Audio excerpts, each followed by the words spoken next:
Carpet is by far one of the worst flooring options for any healthy home. In fact, if you have carpet in your home, it's not really considered a healthy home. Most synthetic carpets are made with petroleum-based materials that release VOCs, chemicals like formaldehyde, benzene, and flame retardants into your air and into your house dust. And you know that new carpet smell? That's actually toxins off-gassing for years. But of course, just like any material inside your space, there are healthier options that you can bring in if you have to have carpet in your home. Safe and non-toxic options absolutely exist. Today we're going to cover wool, jute, and organic cotton carpets, all great choices for a healthier home. Plus, I'm sharing with you my Healthy House approved carpet brands. Even if replacing your carpet isn't an option, I am sharing with you ways to reduce your exposure through your habits and when you go to shop for new carpet that may not be one of my Healthy House approved options. When it comes time to replace your carpet and you're looking for a healthier option, this is the information that you're gonna wanna know. Well, welcome back. I'm Amanda. I'm a building biology practitioner, a certified home inspector, and a healthy home expert. I am the owner and creator of Healthy House on the Block. This is a space where I help you create a healthy home environment for your family based on your needs, your budget, and your resources. Today we are covering carpet, which normally is a very toxic material, but there are some safer swaps and ways that you can shop for carpet to make it healthier when you bring it into your home. So we know that synthetic carpets have a lot of toxins in them. First and foremost is formaldehyde. This is a human carcinogen. It irritates the skin. It can lead to respiratory irritation, and it's in almost all carpets, both old and new. It is found in the backing. It can be found in pads. And one thing to remember is that our homes often have a lot of formaldehyde in other materials. So by bringing in synthetic carpet to our space, we're actually bringing in even more formaldehyde to an already high level. Another toxin is xylene. This is a type of solvent that is found in adhesives. A lot of times it's used to attach the carpet to the padding and to the subfloor. And it can also be found in the fibers of the carpet itself, which might be made of like a polyester blend. Xylene is actually absorbed by the body through skin, like touch and inhalation. So what xylene does within our bodies is it creates an imbalance between the production of free radicals and the body's ability to naturally detoxify their harmful effect. And so basically it burdens our body and does not allow natural detoxification of our hormones and our neurotransmitters. Benzene is another VOC that is in many carpet fibers, especially nylon carpet fibers. It can be found in SBR latex-backed carpet, so that's one thing you can look for when you're shopping. Benzene, like I said, is a VOC, so it will off-gas for the lifetime of the carpet. It's found in adhesives used to attach the carpet to the subfloor and padding. Benzene is also a known carcinogen to humans, and chronic exposure to benzene can reduce the production of both red and white blood cells from humans, resulting in anemia.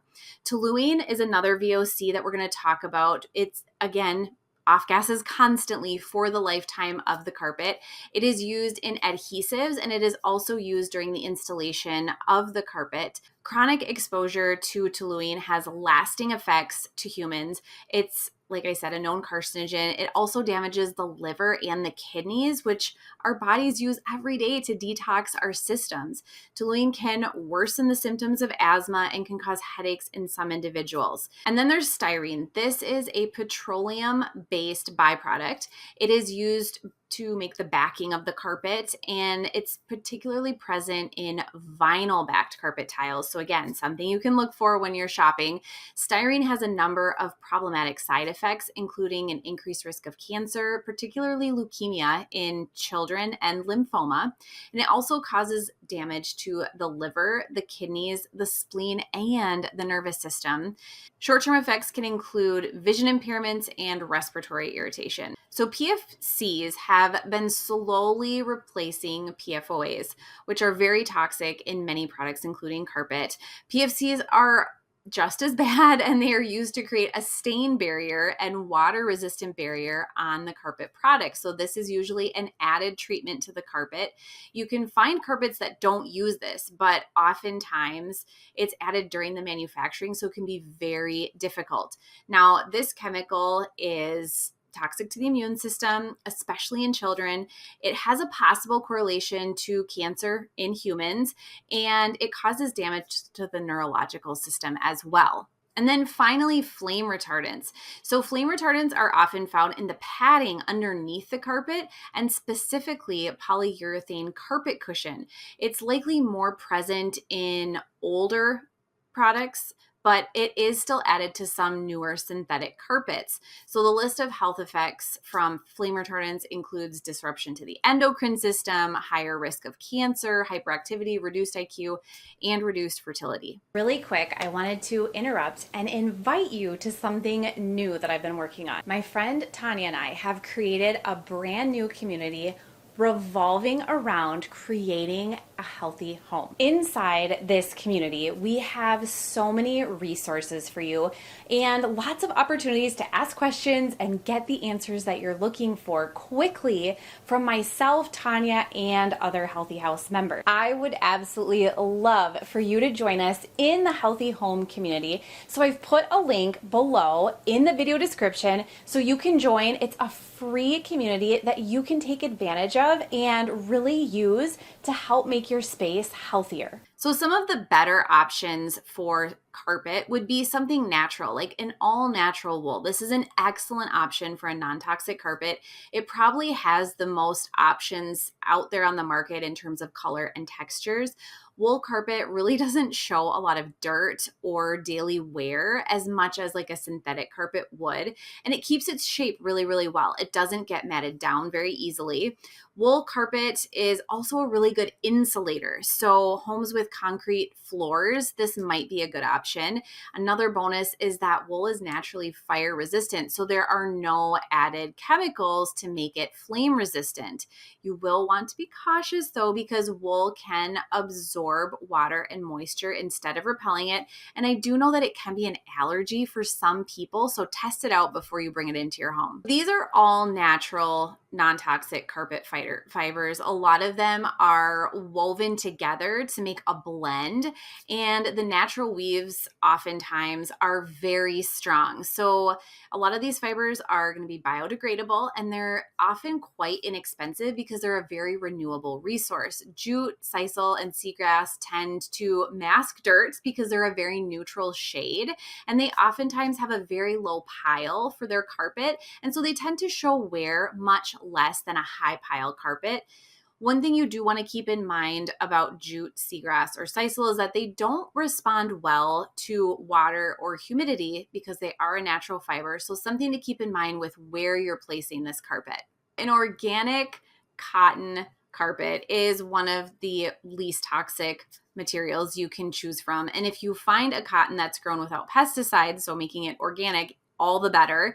Cotton is really strong. It's really durable. And when it comes to carpet fibers, it withstands the test of traffic really, really well. It's often added to a rougher texture and fibers in order to give it a softer feel. So you might see it as a blend in some carpets.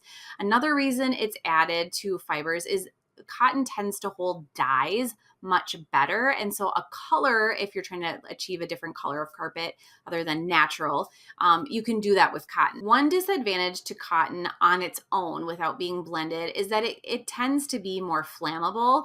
And so it might have some sort of added flame retardant on it to make it more safe. Don't want to forget the pad that goes underneath. We want to opt for, instead of just a standard underlayment, we want non-toxic natural felt for the underlayment of natural carpet. It's not only non-toxic, but it has an excellent thermal capability, and it's really insulating for sound in most homes. It's really soft and it's really cushy. It helps prolong the life of your carpet because of this cushion that's underneath it. And it's also really good for thermal insulation, so it can actually cut down on some of those heating bills. So I have all of these options linked in this week's blog post if you want to learn even more about them. But essentially, these are the options that I approve of for low toxin carpet in any home. So Nature's Carpet is 100% wool with a natural jute backing. It's perfect for residential areas that have a lot of heavy traffic. So you might think a hallway, an entryway, a living room, someplace that you are in a lot. It has a medium pile, and it's great to compare to like a regular synthetic carpet in terms of the feel and also the appearance. Earthweave is another really great option. It is 100% undyed and untreated wool. Now, we don't have to worry about pesticides with wool because it comes from sheep. So generally, this is a really great material for anything we bring into our home. It is one of the best non-toxic carpet options out there. They also utilize a hemp and cotton blend for the backing, making it completely toxin-free. And it's perfect for pretty much any area of your house, including even light commercial, because it wears really well. DMI is another non-toxic carpet brand. It's made with 100% seagrass. It has a natural latex backing. Now, they don't dye any of their products, and so we don't have to worry about toxins in dyes. It's non-toxic and it's a great choice. However, it's not one of the softest options. So it might be better for a hallway or stairs, someplace that you're not going to be sitting on the ground. But that being said, it's really, really durable and it's really sound absorbent. They also have a wool option that has a jute backing. This feels a little more luxurious and a little softer, so that may be better for bedrooms and living rooms. And then finally, I love Floor for an option. It's a little bit different. These are actually carpet tiles. You can use these in playrooms and utility rooms. They're made from recycled fibers, but also non-toxic. So maybe you are not going to be choosing one of these four options. These are some ways that you can find low toxin carpet options for your home when you're shopping in stores around your area. So first and foremost, look for some third-party certifications. CRI, the Carpet and Rug Institute, has a Green Plus label, which takes carpets through our 3-tier testing process to monitor the manufacturing, the materials, and the production of carpets and rugs. They also look at some toxic chemicals, but not all of the ones that I mentioned in this video. It's a great certification if you're looking for something that's low toxin, but affordable and easy to find.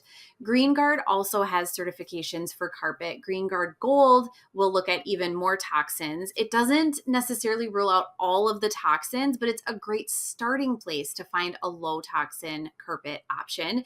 You can also opt to avoid any sort of topical protection. So I would say avoid any stain guard, any waterproofing, anything that they're going to spray onto your carpet to protect it usually has chemicals and toxins. And so it's a great way to avoid these toxins altogether is just to opt out of those. And then have your carpet installed without any adhesives. If you can help it, adhesives and glues are great to avoid. Many of them contain VOCs and formaldehyde and can be really toxic to your space. You'll have to check with your installer, but many of them will install carpets without adhesives being used. And then when you bring your new carpet in, definitely ventilate for as long as possible. Get fresh air into your space so that you can reduce the number of toxins that will be off-gassing into your home. As always, thank you so much for being here. I hope you can take at least one idea from this week's video and apply it to your own home, whether you're planning for carpet or you're in the midst of replacing it. If you found this video helpful, definitely give it a like and be sure to subscribe to my channel because I am here every single week with new tips and ideas on how to create a healthier home environment that truly supports your health and your wellness.